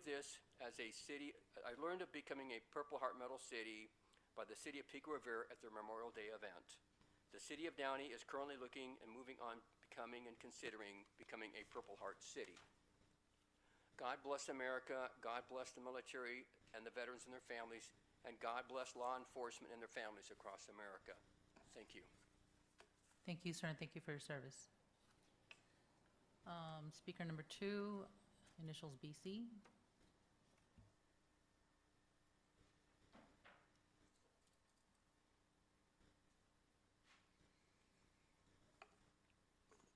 Wow, Purple Heart City, that'd be a noble thing to do. Honoring people that have died in the wars that the United States has participated in, injured in those wars. I mean, they laid it all on the line. I would like to encourage the Bell Garden City Council to join the Downey City Council's lead in adopting a neutral flag policy that Downey approved. And let's not carve out any special places for every little group that comes along. You have the California flag, the national flag, and the city flag. That's enough. I mean, nobody else needs to have their special flag flying for a whole month. You're already included. If you're an American citizen, you're already included. You don't need protection. Downey was brave, and it took some guts to do that. And they did it because the normal people decided to stand up and be counted. And I'd encourage you to do that. I know it'd be hard for some of you. You'd have to change some thinking, and that might be impossible for some of you. But give it some consideration. Don't follow these dark thoughts and narratives. Join the normal Americans out here. Join us. Downey did. Be brave, Bell Gardens. But the people in Downey did that, and unfortunately, the people of Downey were slandered. They were slandered with the most hateful comments from our mayor, Mario Trujillo, his councilman, Horacio Ortiz. We were slandered by Blanca Pacheco from Downey, the assemblywoman. We were slandered by Linda Sanchez, the congresswoman over in Santa Fe Springs. They started calling us all kinds of names because we were pursuing a normal lifestyle. And the mayor said that, well, we need the pride flag for protection because you heterosexual people, you don't need protection. Well, the only ones they need protection from are the people that want to discourage them, confuse them, especially the kids, and maybe even give them puberty blockers and maybe even surgeries and lead them on a straight path to suicide.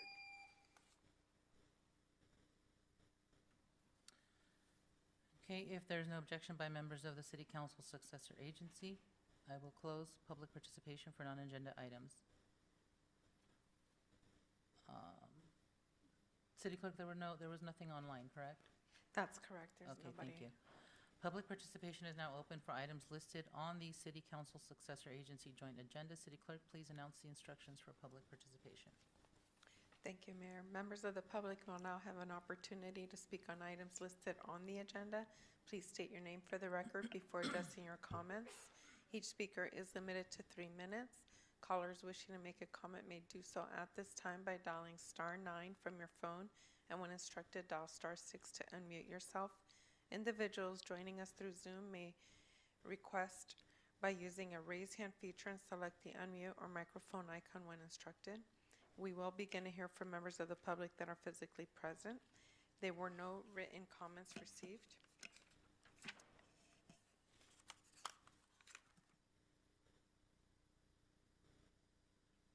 Thank you. We have one speaker, initials BC, on items number 10 and number 12.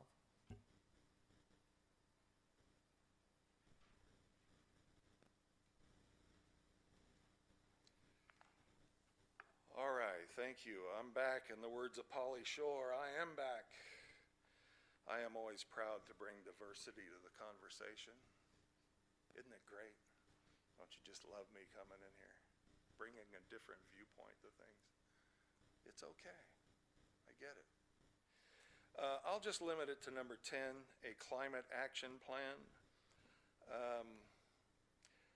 I think if you could just free yourself from some of your ideology and understand that climate change is a hoax. It was a hoax when they called it global warming. We were told repeatedly from people like Al Gore and other scientists in the 60s we were all going to die in 10, 20 years, but we didn't die.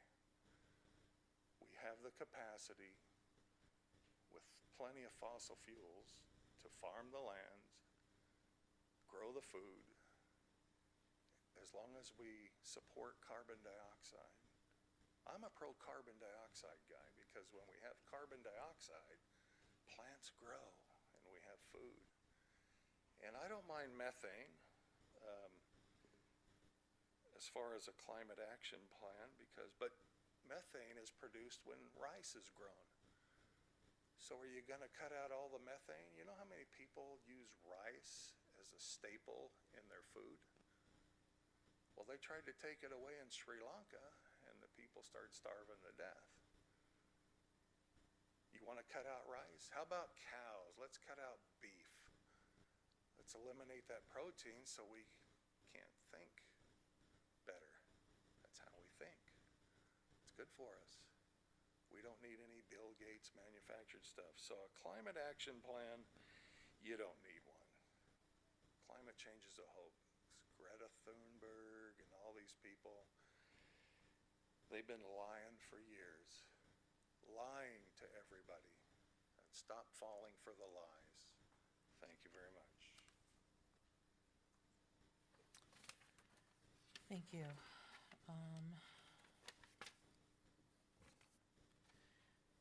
Do we have any comments online? No, we do not. Thank you. If there's no objection by the members, I will close public participation. City Manager, will you please give your report? Yes, thanks again, Mayor Gomez.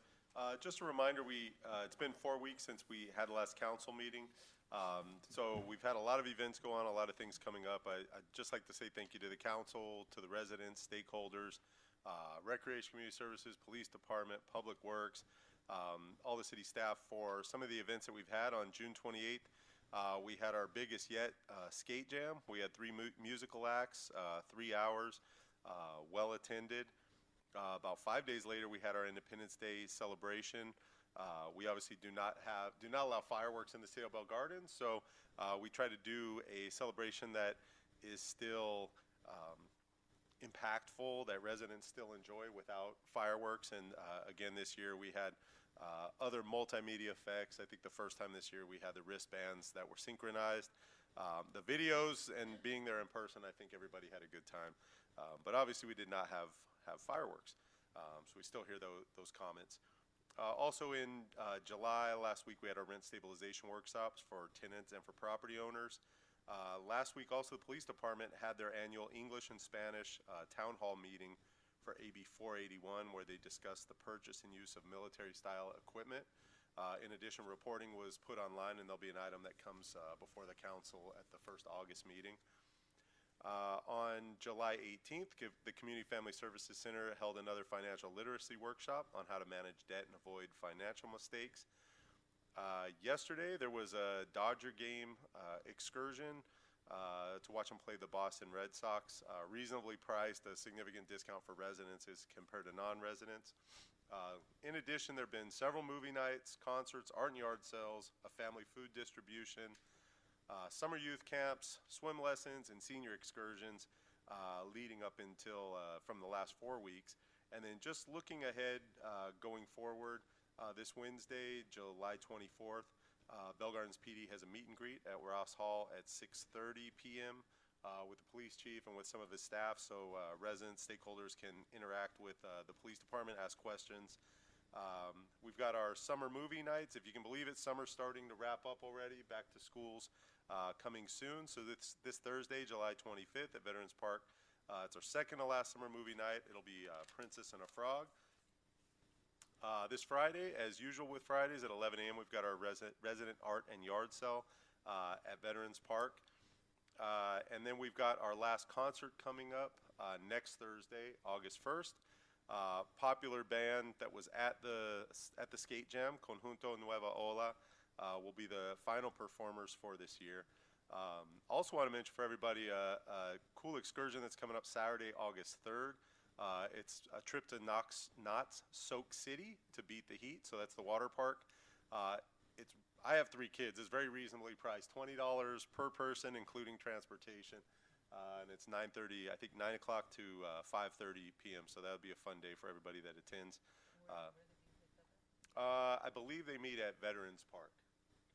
Space is limited always on these, so if you go to Bell Gardens Connect, you can look at the calendar and click on the calendar of events, or if you go to our website or the Recreation Community Services website as well. Also on Tuesday, August 6th, we've got our National Night Out. It's an event that's meant for the residents, the community, to have another opportunity to interact with the police department in a fun environment. There's raffles, exhibits, games for kids. That's next Tuesday at 5:30 to 8 o'clock. That's always a fun event. Lots of good raffle prizes, bikes, and things like that. Next Thursday, August 8th, is the last summer movie night. And then we have a back-to-school event coming up. Also, that's on Saturday, August 10th. And you can come from 10 a.m. to 2 p.m. if you're Bell Gardens resident, come and receive resources, backpack supplies, and things of that nature. The last thing that I just wanted to say, just addressing the consent calendar before the council moves on to it. There are always a lot of things in the consent calendar I like to call attention to. There's so many things going on, including a grant-funded climate action plan, contract recommendation, inclusion of Bell Gardens in a cemetery district where the city has not been included in a cemetery district before. So residents essentially have another option for end-of-life burial services, another place they can shop for those services that are local. Completion of about $250,000 worth of slurry seal street repairs. A resolution that will allow for the next 3 years for us to continue to receive Measure W water funds of about $310,000 per year. And the final item that I think hits home directly for a lot of people is the LA Food Bank MOU. So for $25,000 for the year, the city receives 12 monthly family food distributions that feed 500 to 600 family members. So if you look at for the $25,000, it's estimated we're receiving and providing about $250,000 worth of food. So with that, I will say thank you and turn it back over to you, Mayor. Thank you. Let's see. So we will now move to the consent calendar. Does any member of the council successor agency wish to pull an item for separate discussion? Okay, so hearing none, I will now call for a motion to approve items numbers 4 through 18 of the consent calendar. May I have a motion? Move. Second. We have a motion by Mayor Pro Tem Barcena and a second by Councilmember Sanchez de Leon. City Council, please conduct a roll call vote. Thank you, Mayor. Members of the council successor agency, Chavez. Councilmember Pulido is excused. Councilmember Sanchez. Yes. Mayor Pro Tem Barcena. And Mayor Gomez. Yes. Okay, and now, City Manager, will you please announce discussion item number 19? Yes, thanks again, Mayor. This item is the regular local commissions appointment list that staff keeps on the agenda. It's staff's recommendation that the council review the appointments list and by motion remove and or make appointments to posted vacancies. Thank you, Mayor. And does any member of the council have any changes? Yes. I'd like to appoint Carmen Vargas to the Recreation Commission. May I have a motion? Move. I'll second. And may I have a roll call vote? Thank you. And just for clarification, was it Mayor Pro Tem who moved? Moved, and it was seconded by Jorge Chavez. Thank you. And just a minute, I also have one, so should we wait and do them You can together, do or them we both, can do them yeah. separately? No, you can do them together. Okay, then I would like to appoint Mayra Yanez to the Senior Citizen Commission. For the record, we can have a motion for the two appointments. Yes, I'll move. I'll second. Okay, thank you, and may I have a roll call vote, please? Thank you. Members of the City Council successor agency, Chavez. Yes. And Councilmember Pulido is excused. Councilmember Sanchez. Yes. Mayor Pro Tem Barcena. Yes. And Mayor Gomez. Yes. Okay, motion passes. City Manager, will you please announce discussion item number 20? Yes, thanks again, Mayor Gomez. This item's an urgency ordinance of the City of Bell Gardens under Government Code Section 36937. It would be establish and uncodify regulations related to the demolition, alteration, and relocation of historical resources. Before I turn over to Stephen Jones and our associate here from, or our partner here from AMLO, the purpose here is just to establish some standards under an urgency ordinance, because otherwise it will take 4 to 5 months to bring a regular ordinance, so that there is some form of review that's done before any approvals were to be made for any demolition, alteration of buildings, sites that may have some historical value to them, that without this urgency ordinance, staff and or the council may not have the ability to slow things down and to look at things in detail before making an approval. So with that, I'll turn it over to Stephen. Thank you. Thank you, Mr. City Manager. Good evening, Madam Mayor, Mayor Pro Tem, and honorable council members. Stephen Jones, City Planner. We have on hand with us Lloyd Puchin from the City Attorney's Office. Is this on? Lloyd Pilchin, I'm with Ms. Vasquez's firm. So we got it. So as the city manager explained, this is just an interim ordinance. It's good for 2 years unless it's terminated earlier or extended. It is not a full-blown historical preservation ordinance.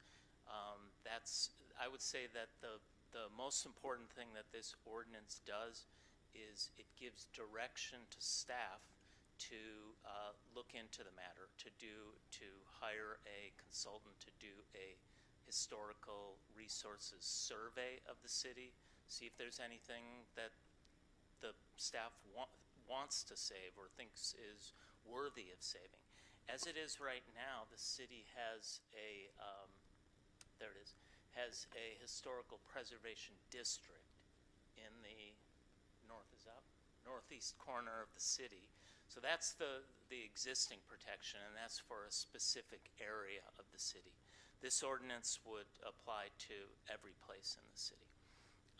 But it does not, as I said, it's not a full-blown historic preservation ordinance. That type of ordinance would allow the council to designate properties as landmarks, to consider properties and designate landmarks. This doesn't do that. What this does is it fits into the building code. It applies only to the issuance of building permits, so it does not involve planning. It does not involve the planning commission. But if someone applies for, let's say, a demolition permit or a building permit that would alter a building 50 years or older, that age comes from state and federal law, which is the threshold of when something can potentially be a landmark, 50 years. So if such a building comes to if an applicant comes to the building counter and wants to demolish a building like that, it slows things down a little. The application first goes to the building official and the community development director, and they make an initial determination. If they decide that this really doesn't fit the other requirements for a landmark, has no value, let's say, then it just proceeds, no problem at all. If, however, those two roles, the building official and the community development director, if they feel that it may have value, then it goes back to the applicant, and the applicant is asked to submit a historical report where an expert would analyze whether this property has value.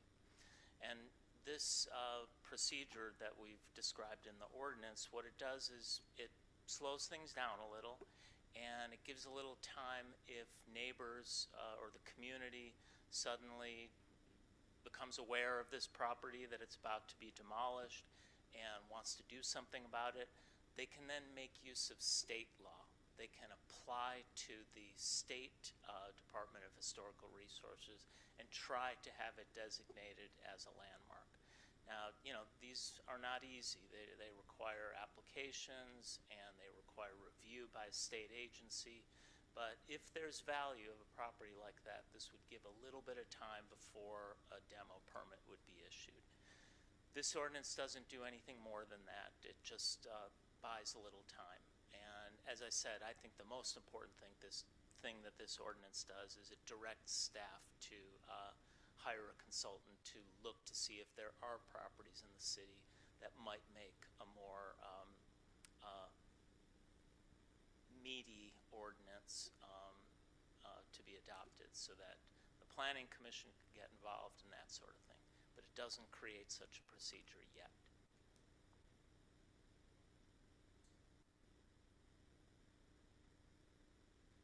Is Did you that- want to is- add anything, Stephen? I would say one of the last slides just give a little more context in terms of this one. Yeah, that one, I apologize. The one, yeah, just to look at the architectural and cultural legacy that may exist that we may not know about or that we'll find out about. And it gives the opportunity for the city to look at ways to increase the heritage of the area, the awareness of what's going on in the area or what may have gone on in the area, and connects this generation with the former and the future. So these are ways that we can look to instill some cultural legacy toward our city and residents. If I may add, Madam Mayor, if I may add, you know, 50 years may seem like a short time. I mean, I live in a house that's 85 years old, but which is why you have this threshold determination by the building official and the community development director. If they say there's nothing here, then it doesn't protect then the demo permit could be issued. Okay, can we take questions now? Okay, so I just for a point of clarification, so this proposed urgency ordinance, do we know how many potential properties we have within the city that would qualify for that? And does this urgency ordinance, does that initiate the process for the city to actually hire a consultant and start doing that? Or is it a matter of whenever somebody wants to demolish a building, then that's when we take up, you know, that's when we look at that particular building? Sure. Okay, so the first, we don't know how many properties. I certainly don't know. So that would be something for a consultant to take a look at, to survey the entire city, drive around, look at some historical maps and see what might be there. I'm sure some of you know of may know of some properties that might be worthy of saving, but you know, those of you who know the city. But no, this ordinance certainly doesn't identify anything. That's what the survey would be for. Staff would not wait for a demo permit to be applied for before hiring this survey. Now, staff would have to come back to council unless it's within the city manager's authority, but likely staff would put back on a council agenda a contract hiring a professional services contractor to do that. So no, the process wouldn't start with an application. The process would hopefully would start as soon as possible. Okay, so then we're not waiting for somebody to come in and apply and they want to demolish a building. We're actually just going to do a citywide survey. Yes, exactly. See what's out there. Okay. My next question, and it's probably not going to be answered by this, but assuming that we do identify properties that would fit the criteria, at that point then, as a council body, what can we do in terms of preserving, in terms of refurbishing, in terms of you know, actually bringing those up to par, making all the reparations that need to be done, right? Right. All right, so if council decides that there are, as you say, that there are properties of value that the city wants to do something about, then there's a few things that can be done, and I would say that the first thing would probably start with the Planning Commission. It would actually start with staff. Staff would bring to the Planning Commission a ordinance for the zoning code that would lay out a process for how first the Planning Commission could make a recommendation and then the City Council could designate landmarks. And that would afford a great deal more protection for those sites. Now, as far as the actual, the work of, like you say, bringing them up to restoring them, restoring those properties, well, that will depend a lot on who owns the properties and who controls them. because certainly the city has the power. We've talked about it with Florence and Eastern. The city has the power of eminent domain. So if it was, if the council wanted to, if there was property of value and the city wanted to buy it to protect it for everyone, then that option is always available, eminent domain, to buy it. But I'm not aware of a way to force an owner to take care of their property. Not even with any, like, state or regulations, that there's nothing that compels an owner to actually repair? Well, I or mean, restore? there's general maintenance and such, but like all properties, a property owner can't create a nuisance by having a dilapidated house. But yeah, I mean, there's a lot of power to an owner being able to do what they want with their property.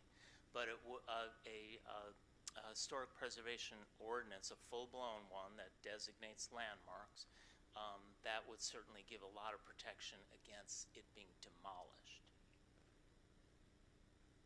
Thank you. Yeah, I mean, I like the whole idea of, you know, having some Bell Gardens history. If we have some of those buildings out there, you know, creating it, providing some support for that, so that we can actually build or highlight the history that's already there that our residents don't know about, right? To kind of build a community, more of a community identity. This is where we come from. This is what Bell Gardens was, and this is where we are now, right?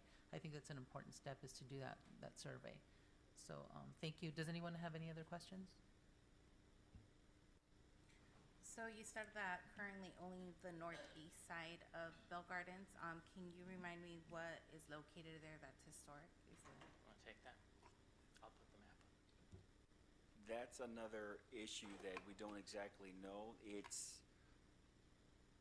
going to look at the overlay zone that we have there. Because I'm assuming that it's the Gage Mansion, the Casa de Rancho San Antonio, that's located there, and that's the reason that only that section of our current city. However, we have the Woodworth House, the Pearson House, you know, there's other historical or per se, you know, people that would consider it historical homes here in our city, but the fact that it's only the northeast area, I just want to clarify, is that where the Casa de Rancho San Antonio resides? I'm going to look that up. Okay, no worries. If we know our city, like, I've lived here my entire life, so yes, I know a few. So then I agree. Yes, that's there. Councilmember, I think that, I suspect there was probably some specific unique purpose for that district at the time it was adopted, because I can think of multiple residents or buildings that pop up into my mind in Bell Gardens. Actually, the majority of the ones I think of aren't in that preservation district. That's why I asked. Okay. If it's just that one that's in that area. That's why I asked for that. Yeah, Yeah, Woolworth that is not clarification. there. Yeah. So that, it's just an overlay. I think that was just a start, just to see what was out there, and that's part of the reason to expand, not to necessarily expand this overlay, but to expand the search and to get the information. So that if it does indeed warrant a blanket overlay zone for historic preservation, then we can do that, or we can parcel out certain areas. Designate landmarks. Any other questions? Okay, seeing none, may I have a motion to find the proposed urgency ordinance as exempt from the provisions of the California Environmental Quality Act, CEQA, pursuant to state CEQA guidelines, Title 14, Section 15061B3, and adopt urgency ordinance number U-947, establishing uncodified regulations related to demolition, alteration, and relocation of historical resources. I move. Do you have a second? Second. City Clerk, please conduct a roll call vote. Yes, thank you, members of the council. Successor Agency Chavez. Aye. Councilmember Pulido's excused. Councilmember Sanchez. Yes. Mayor Pro Tem Barcena. And Mayor Gomez. Yes. Motion passes. Okay, and home stretch. We will now move to member comments. Councilmember Chavez. Just once again, want to thank staff. Thank you to everybody in the Recreation, Cultural, and Youth Commission, Recreation, Cultural Services Department for all the incredible events that we've had so far. It's pretty hot out there. Make sure everyone's staying hydrated. Stay indoors as much as possible, and take care of yourselves. With that said, thank you so much, everybody, for an incredible meeting. And once again, thank you to all of our staff. Appreciate it. Councilmember Sanchez Leon. Thank you to staff once again. Congratulations to Vida Sana for being quinceañeras, and then also to Star Car Wash. I really wanted to highlight our small businesses. Like I said, they help us thrive here in our community, so please support our small businesses. Thank you. Mayor Pro Tem Barcena. Just thank you, staff. Thank you to my colleagues, and have a great night. And echoing the sentiments of my colleagues, thank you to staff for the wonderful events that have been going on this summer. I saw some of the groups that went on a hike. They've been going on, was it like a cruise or a boat ride or something that the seniors did? Yeah, they've just been going to, yeah, I think it was Ports of Call or something, but I mean, it just, the pictures looked amazing. It looks like they were having a great time. So I really appreciate everything that the city does in terms of providing these opportunities to our residents. I know that there is an organization, Nature for All, that has contacted us, and they are offering free overnight camping to our youth at Eaton Canyon. So I've already put them in touch with our city staff, and hopefully we'll be seeing some of our youth experiencing a night out in nature. So thank you so much for all of your support, and have a great night. And we will now, if there's no objection by the members, I will now adjourn the City Council Successor Agency Joint Meeting at 8:21 p.m.